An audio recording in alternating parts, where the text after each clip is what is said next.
Apa sih fortifikasi pangan itu? Fortifikasi pangan. Hai semuanya, perkenalkan nama aku Aliza Zulham Putri dari kelas 4B jurusan Gizi UIN Wali Songo Semarang. Video ini aku buat untuk memenuhi tugas UTS dari mata kuliah Teknologi Pangan. Jadi di sini aku bakalan menjelaskan sedikit mengenai fortifikasi pangan. Fortifikasi pangan adalah proses penambahan zat gizi berupa mikronutrien yaitu vitamin dan juga mineral pada bahan pangan untuk meningkatkan nilai gizi dari bahan pangan tersebut. Jadi, fortifikasi pangan ini dilakukan mempunyai 4 tujuan. Yang pertama adalah untuk memperbaiki kekurangan zat-zat gizi pada pangan, yaitu untuk memperbaiki defisiensi dari zat gizi yang ditambahkan. Kemudian tujuan yang kedua adalah untuk mengembalikan zat-zat gizi yang awalnya itu ada pada bahan pangan tersebut, namun hilang akibat proses pengolahan. Kemudian yang ketiga adalah untuk meningkatkan kandungan gizi dari produk pangan olahan yang digunakan sebagai sumber makanan bergizi. Contohnya pada susu formula bayi dan juga biskuit bayi. Kemudian tujuan yang keempat adalah untuk menjamin ekuivalen gizi dari produk pangan olahan yang digunakan sebagai pengganti dari produk pangan lain. Contohnya adalah fortifikasi margarin yang digunakan sebagai pengganti dari mentega. Jenis fortifikasi itu dibagi menjadi dua. Yang pertama adalah fortifikasi berdasarkan target sasarannya, dan yang kedua adalah fortifikasi berdasarkan pertimbangan hukumnya. Fortifikasi berdasarkan target sasarannya itu ada fortifikasi massal dan juga fortifikasi untuk populasi tertentu. Dikatakan fortifikasi massal jika fortifikasi itu dilakukan pada bahan makanan yang biasa dikonsumsi sehari-hari oleh masyarakat, misalnya pada tepung terigu, minyak, maupun beras. Kemudian dikatakan fortifikasi untuk populasi tertentu jika fortifikasi dilakukan ditujukan untuk kelompok tertentu, yaitu misalnya fortifikasi pada bahan tambahan makanan untuk bayi, balita, maupun anak-anak.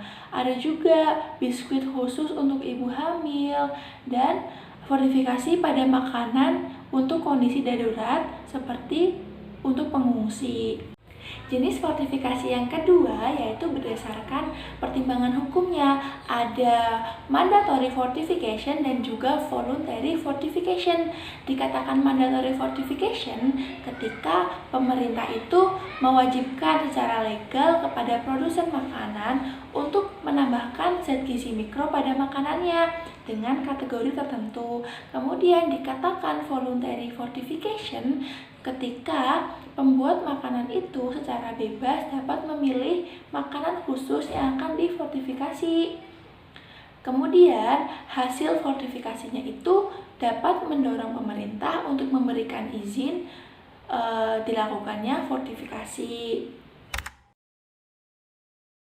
Metode yang digunakan dalam fortifikasi itu ada 4. Yang pertama adalah biofortifikasi, itu berupa pembiakan tanaman untuk meningkatkan nilai nutrisinya.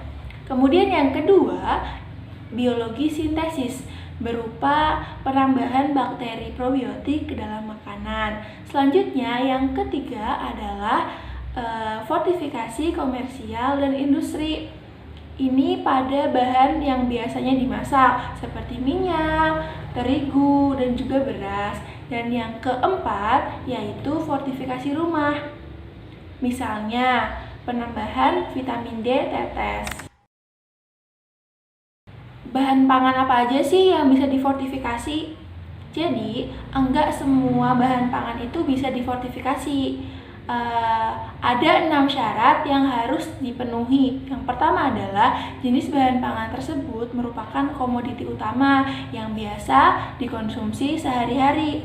Yang kedua yaitu produksi bahan pangan terfortifikasi jumlahnya terbatas. karena untuk memudahkan proses pengawasan fortifikasinya, namun dikecualikan pada fortifikasi yodium pada garam. Syarat yang ketiga yaitu harus tersedia teknologi fortifikasi yang tepat. Yang keempat, setelah melewati proses fortifikasi, bahan pangan itu tidak boleh mengalami perubahan organoleptik, meliputi rasa, warna, maupun konsistensinya. Syarat yang kelima yaitu kondisi pangan harus tetap aman, baik dalam jangka waktu yang pendek maupun jangka waktu yang panjang. Dan syarat yang terakhir adalah harga jual dari produk pangan terfortifikasi itu harus tetap terjangkau oleh masyarakat. Oke, demikian penjelasan singkat mengenai fortifikasi. Kurang lebihnya mohon maaf. Semoga bermanfaat. Wassalamualaikum warahmatullahi wabarakatuh. Dadah.